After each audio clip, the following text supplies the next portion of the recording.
chanteur. Une note de ton gauche, de ton haut.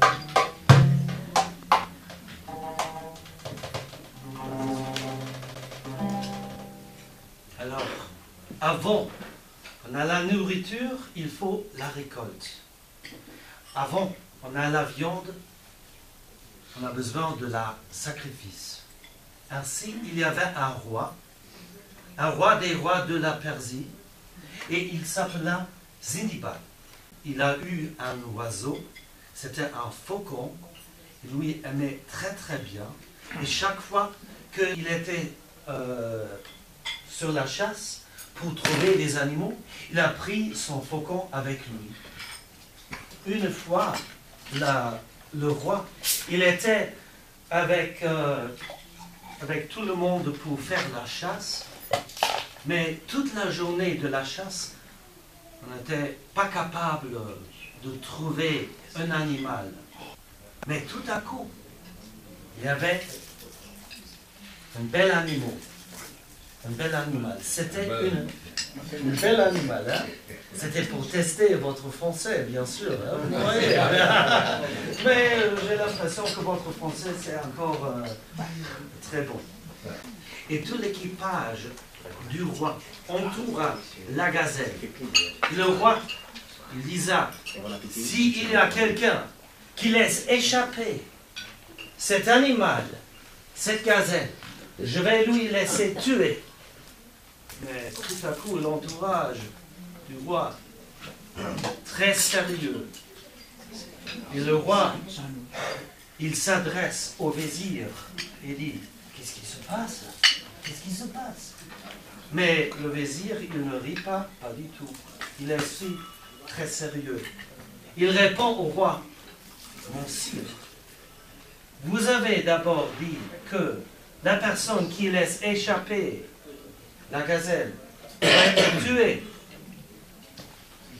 Alors le roi, il décida de dire, moi, je vais chasser la gazelle moi-même. Et puis, il analysa la situation sur le menu. Il pria son cheval, et le faucon, et il chassa la gazelle. Mais la gazelle était très très vite, et l'entourage du roi était incapable de suivre son sire. Le roi, il a beaucoup de soif, parce que à la grotte, il est très sec. Il n'a pas un verre qui est rempli avec du vin ou avec de l'eau.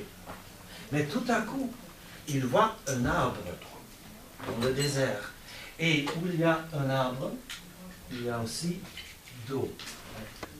Cette tasse d'eau c'est sur la terre afin que le faucon peut boire.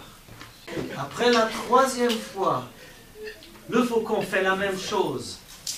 Il fait la tasse d'eau tomber sur la terre et l'eau est en train de disparaître. Et le roi, maintenant c'est la version française, c'est pas encore raconté en allemand. Bon, le roi il tire son épée, il coupe les ailes de son faucon et il dit, que Dieu te maudisse, qu'est-ce que tu as fait? Le sang tombe sur la terre et le faucon est en train de mourir. Et tout à coup, le faucon, il dit, mon sire, mon ami, voici dans l'arbre, il y en a des vipres avec leur bouche ouverte. Et ce n'est pas d'eau qui tombe sur la terre, c'est le poison. Et tu as fait la collection, tu as pensé que c'était d'eau. Et en vérité, c'était le poison. Si je buvais, j'étais mort. Et toi aussi. Et le roi, il voit qu'il a fait un mauvais jugement. Il a fait mourir son ami, le faucon. Et Après cette expérience, il était beaucoup plus prudent qui jugeait et comment juger quelqu'un. Alors, c'était le conte de 1001 nuits du roi Célibat et le faucon. Merci bien.